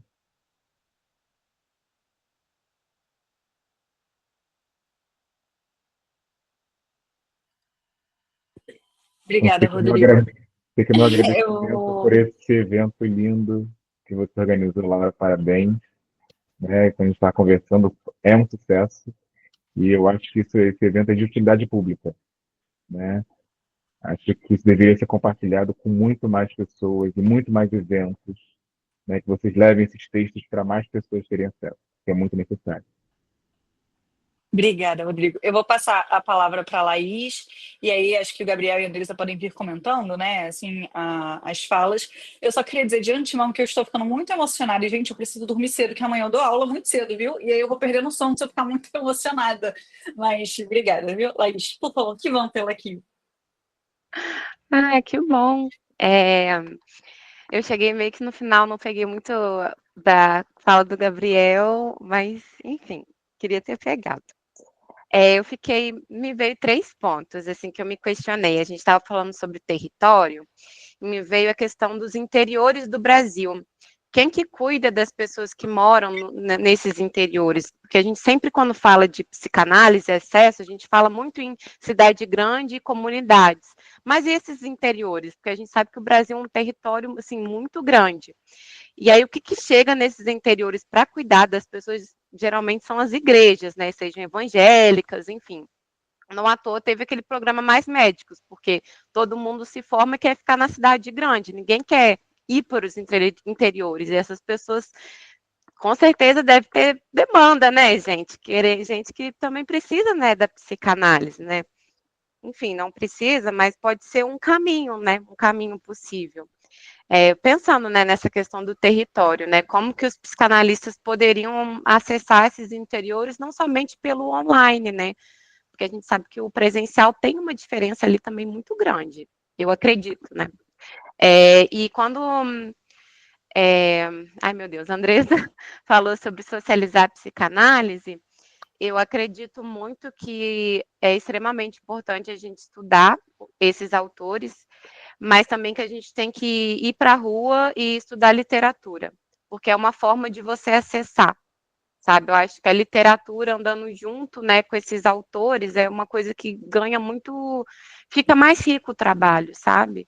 E também transitar pelos territórios. Eu moro aqui no Rio de Janeiro, o que eu mais fiz foi transitar pela cidade do Rio de Janeiro, então, culturalmente, assim, rodas de samba em vários lugares, assim, então, assim, é muito bom, assim, sabe, conhecer pessoas, assim, de vários, enfim, lugares. E o primeiro ponto também eu acho que, enfim, geralmente as pessoas brancas que têm minimamente uma consciência têm muito medo de falar alguma fala racista, errar, porque a gente sabe que hoje em dia tem enfim, né, as pessoas chegam já punindo de uma forma, vídeo que acontece na internet, né, esse fenômeno de não só cancelamento, mas eu acho que a partir do momento que a gente perde, né, esse medo, a gente se permite errar de alguma forma, que a gente vai se permitir reconhecer, né, o que tem de racismo na gente, como que a gente vai trabalhar isso com os nossos pacientes também. Né, trabalhar principalmente na gente, né?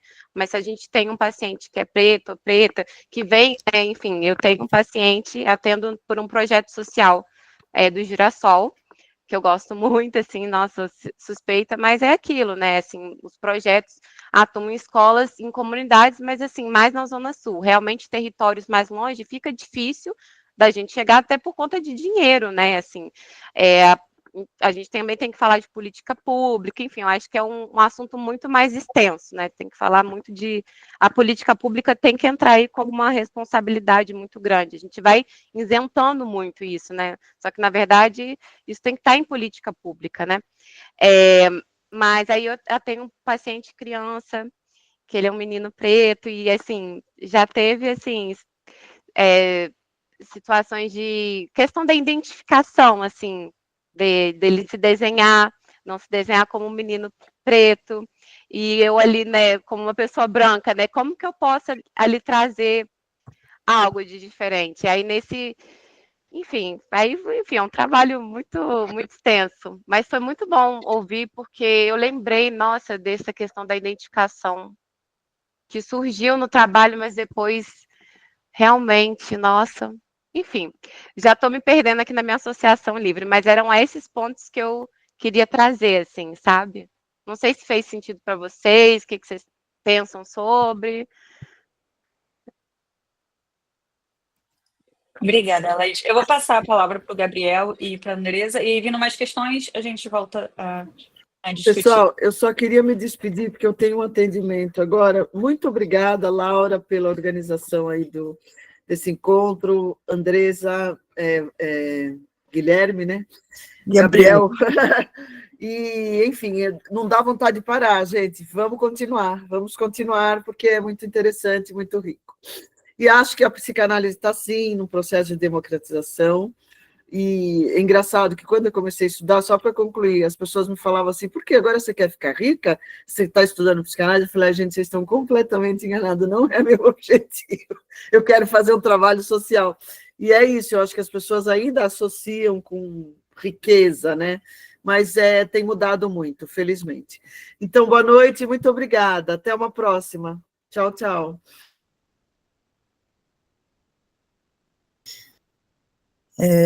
Posso começar? Assim, eu vou pegar um pouquinho de cada coisa, mas primeiro eu gostaria de retomar uma fala da Denise, que acabou de sair, sobre isso, desse vínculo psicanálise e território. Aqui em BH, a psicanálise, ela teve fortemente aliada à luta antimanicomial, desde o começo. Tanto que a psicanálise chega aqui a partir de uma residência médica, psiquiátrica, a partir de pessoas que estavam criticando o manicômio, dentro de um manicômio, de um hospital psiquiátrico. Hoje, em BH, não existe um hospital psiquiátrico dentro da rede pública. Todo o cuidado de saúde mental é feito através de serviços substitutivos, através da RAPS. E a psicanálise, ela está massivamente presente, massivamente. Não só como teoria, mas como apontamento ético e político, não só retoricamente também, mas de pessoas que colocam o corpo na rua, até historicamente, psicanalistas renomados dentro da cena belo-horizontina, que se colocaram na frente de hospital psiquiátrico e exigiram fechar os hospitais, né, porque, lógico, também tinha um envolvimento profissional, né, trabalhava nessas instituições. Eu acho que é uma forma também de pensar algumas questões que a Laís traz, principalmente pensando na questão do interior. Eu acho que a gente pode cair num lugar perigoso de pensar que a solução para a gente lidar com toda a precariedade que se abate sobre a vida das pessoas que são lançadas em desigualdade dentro do nosso país, é a partir da gente abrir vagas sociais nos nossos consultórios particulares. Eu acho que isso é um erro gigantesco. Eu acho que, sim, cabe essa discussão que a gente está fazendo aqui, mas que seria ingênuo apontar isso como uma direção política. Acho que passa pelo fortalecimento das políticas públicas. Aliás, né, como a Andressa muito bem lembrou, a roda não está sendo inventada. Os psicanalistas já estão lá e a gente velho de guerra, que está dizendo coisas muito interessantes de se escutar, na assistência, na educação, né, o Rodrigo está na educação, na saúde, que estão pensando coisas, né, junto com a psicanálise. E acho que um outro ponto que eu também fiquei pensando, assim, que é uma discussão muito séria para a gente ter sobre dinheiro, não só essa questão, né, de como o dinheiro circula do lado do analisando, mas também do lado do analista, principalmente quando a gente pensa a inserção de psicanalistas periféricas, porque eu percebo esse movimento muito engraçado, que é tipo, Gabriel, é uma pessoa, enfim, que está cobrando um valor exorbitante na própria sessão de análise. Aí esse psicanalista vira para mim e fala, nossa, Gabriel, tem uma pessoa que está numa situação de vulnerabilidade, eu acho que você vai ter uma sensibilidade tão grande para atender essa pessoa, eu vou te encaminhar para você fazer valor social. Eu acho assim que o movimento de reparação, se a gente pensar, seria um movimento contrário, né? Olha, estou aqui com um paciente que consegue pagar um valor X, eu vou te enviar uns 3 para você estruturar seu consultório.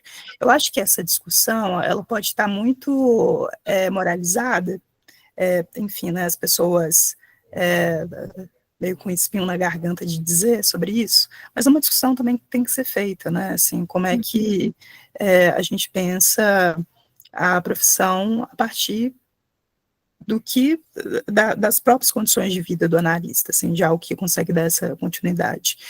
E isso, com certeza, não está desvinculado de uma discussão ética e política. Mas eu acho que algumas armadilhas estão postas quando a gente trata isso com ingenuidade, principalmente, como eu disse, né, desatrelando isso do compromisso do Estado. A gente não está aqui para tapar buraco que devia ser tapado pelo poder público.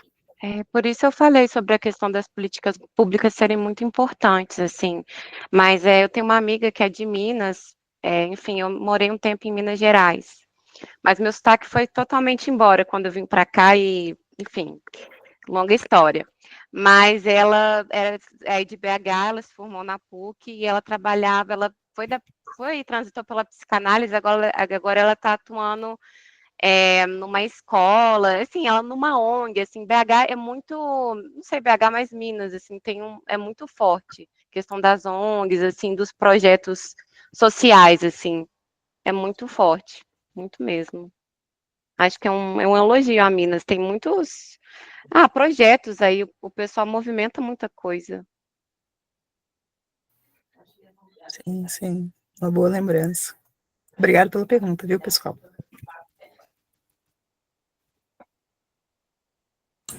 Eu acho que eu ia falar algo muito de encontro ao que o Gabriel falou, assim, né? Acho que, mas eu vou aproveitar para agradecer, assim, né, por todos os comentários e eu acho massa que a gente consiga encontrar, de repente, um ponto em comum nessa festa, nesse encontro, né, assim, nessa celebração.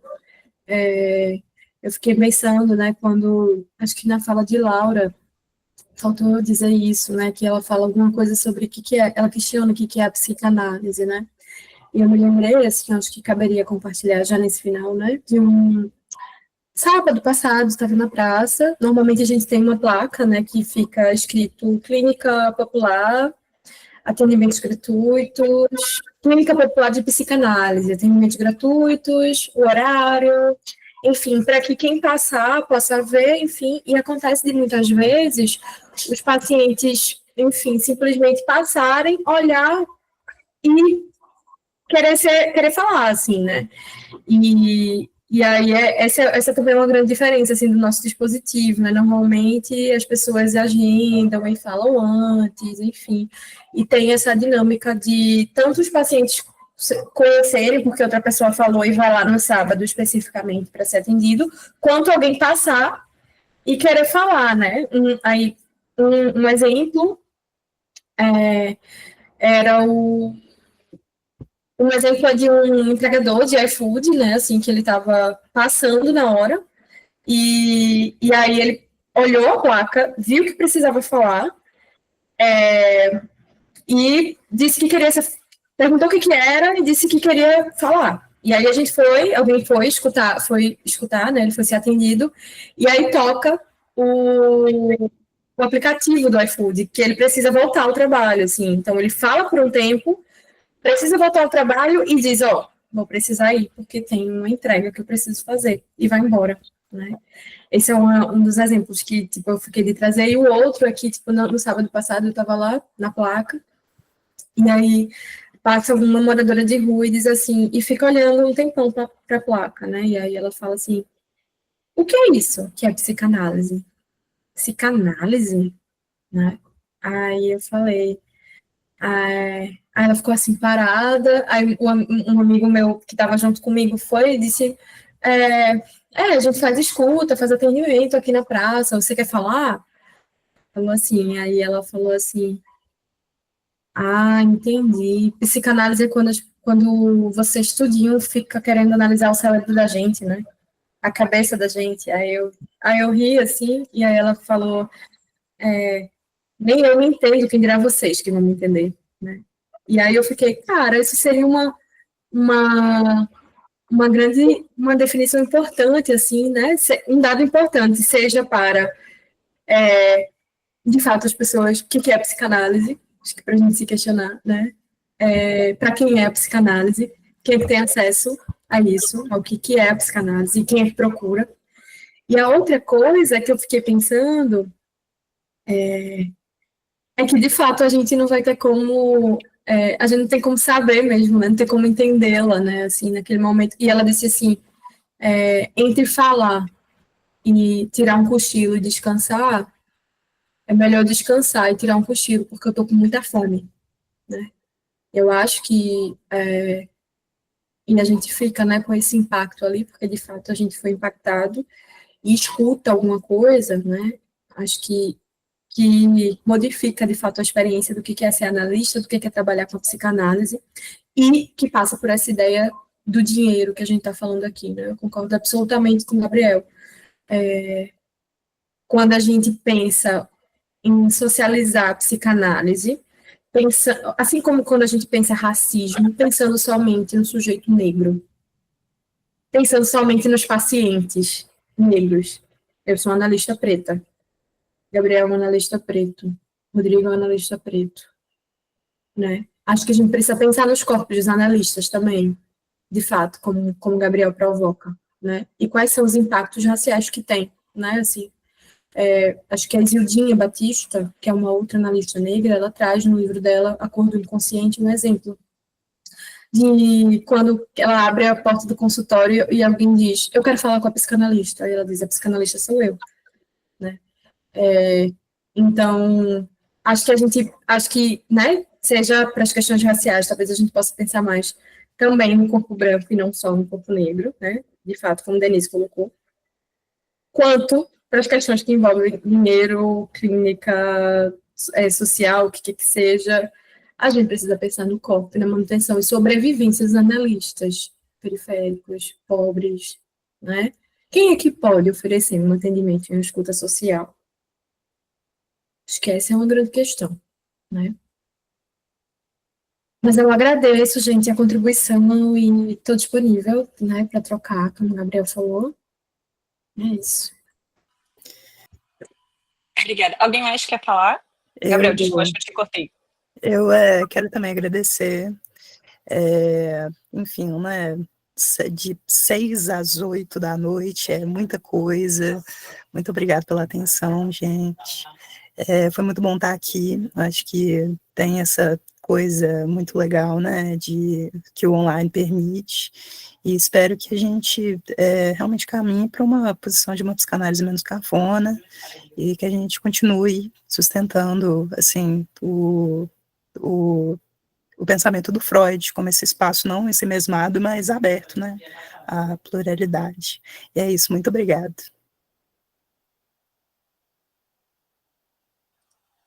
Pessoal, mais alguém? Ritmo já de saideira, que são 7h53. Alguém quer comentar, perguntar alguma coisa?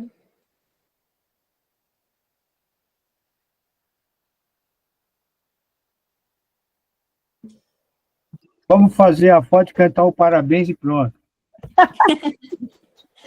Ótima sugestão. Bom, eu não consigo tirar print, gente. Fico confusa com a tecnologia. O Lucas está por aí para nos ajudar. Não, eu já tirei. Tá tranquilo, já tirei. Perfeito, obrigada. Ai, gente, muito obrigada, foi super potente, muito bom ter vocês aqui. Laura sempre traz uns convidados assim maravilhosos, né, Laura? Sempre. Toda vez que ela vem cercada de pessoas muito competentes para falar. Então, muito obrigada. Eu vou sair mesmo, de qualquer jeito, porque eu tenho que trabalhar agora um pouco. Mas fica meu coração aqui com você, tá? Laura, Andressa, Gabriel e os outros todos. Obrigada. Obrigada, Rosane.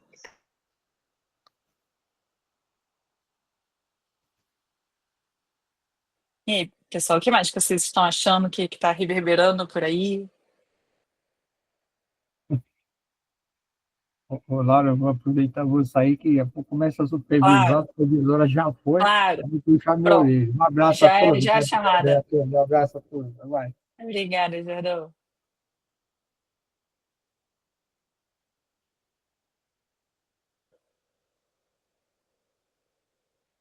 Bom, se ninguém quiser comentar por agora, então, pessoal da Famática, encontro pela manhã, até amanhã. Pessoal da noite, da quarta-feira, encontro à noite.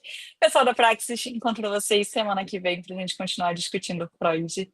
E com a presença do Homem dos Ratos, para nos fazer companhia.